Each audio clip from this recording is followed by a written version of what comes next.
ঠান্ডা আসলে প্রায় প্রত্যেকটা বাড়িতেই এই রেসিপিটা হয়, স্পেশালি বাঙালি বাড়িতে। আমি ইপসিতা, দ্য হানি কিচেনে আপনাদের অনেক স্বাগত। আজ আমি বানাবো ফুলকপির সিঙ্গারা। অনেকে অনেকভাবেই বানিয়ে থাকেন, আমি একদম সিম্পল ওয়েতে বানাবো, যেটার টেস্ট সত্যি অসাধারণ। আমি এখানে 1.5 কাপ মতন ময়দা নিলাম, নুন আর তেল দিয়ে মেখে নেবেন। তেলের পরিমাণটা একটু বেশি রাখবেন, তাহলে সিঙ্গারাটা বেশ ক্রিস্পি হবে। একটু টাইট করে মাখবেন, তাহলে বেলার সময় ফেটে যাবে না।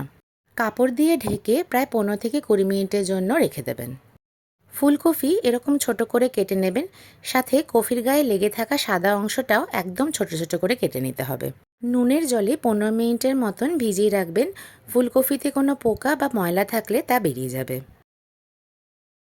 কড়াইতে রিফাইন অয়েল দিয়ে জিরে ফোড়ন দেবেন, সাথে দেবেন ফুলকপি। একটু নাড়াচাড়া করে একটু ভেজে নিতে হবে, প্রায় 1 মিনিটের মতন।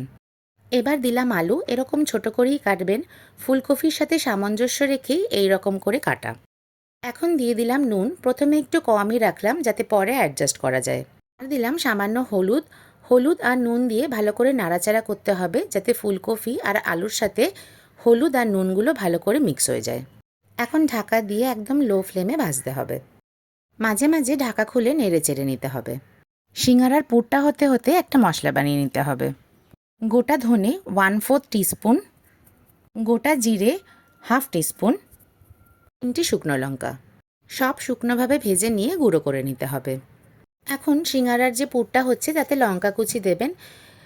লঙ্কা কুচির পরিমাণটা কিন্তু সম্পূর্ণ নিজেদের হিসাবেই দেবেন। যদি ঝাল খেতে ভালোবাসেন তাহলে দেবেন, আর যদি স্কিপ করতে চান আপনারা স্কিপও করতে পারেন। একটু নাড়াচাড়া করে দিয়ে দিলাম পিস বা মটরশুঁটি। এটা সম্পূর্ণ অপশনাল, বাট দিলে বেশ ভালোই লাগবে খেতে। এখন দিলাম কাজু। কাজুটা আগে থেকে কিন্তু একটু জলে ভিজিয়ে রাখতে হবে, তারপর ইউজ করতে হবে। এভাবেই জলে ভিজিয়ে রেখেছিলাম কিশমিশ, সেটাও দিয়ে দিলাম।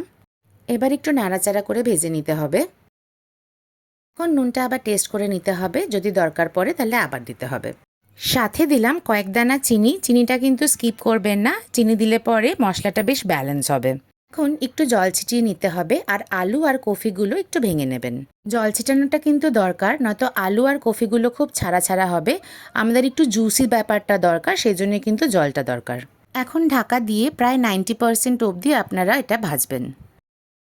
আমার 90% মতন ফুলকপির পুরটা কিন্তু রেডি হয়ে গেছে। এখন দিয়ে দিলাম ভাজা মশলা।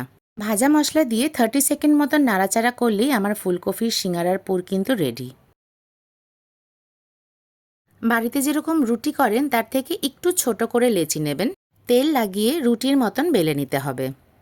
আপনারা সিঙ্গারাটা যত বড় খাবেন সেই হিসাবে কিন্তু এখন এই সাইজটা করতে হবে। যতটা পাতলা বা মোটা খেতে পছন্দ করবেন সেই হিসাবে আপনারা বেলবেন। আমি একটু পাতলা করেই বেললাম, কারণ বাইরের অংশটা বেশি মোটা আমার ভালো লাগে না। এখন এইভাবে মাঝখান থেকে কেটে নেবেন। দুটো কর্নার জয়েন করে একটা কোণ বানিয়ে নিতে হবে। ভেতরে যতটা পুর ঢোকে সেই হিসাবে ঢুকিয়ে দেবেন, আর ওপর থেকে এরকম চেপে চেপে জয়েন করে নিতে হবে। এখন সিঙ্গারা আমার রেডি। এখন যে কড়াইতে তেল কম লাগে সেই কড়াইটাই ইউজ করবেন, তাতে ভেজে নেবেন। তেল আগে ভালো করে গরম করবেন, তারপরে একদম লো ফ্লেমে ভাজবেন। খুব ছাকা তেলে আমি ভাজিনি, আপনারা চাইলে তেলের পরিমাণটা বাড়িয়ে নিতে পারেন। আপনাদের পছন্দের মতন সস বা চাটনি দিয়ে সার্ভ করবেন।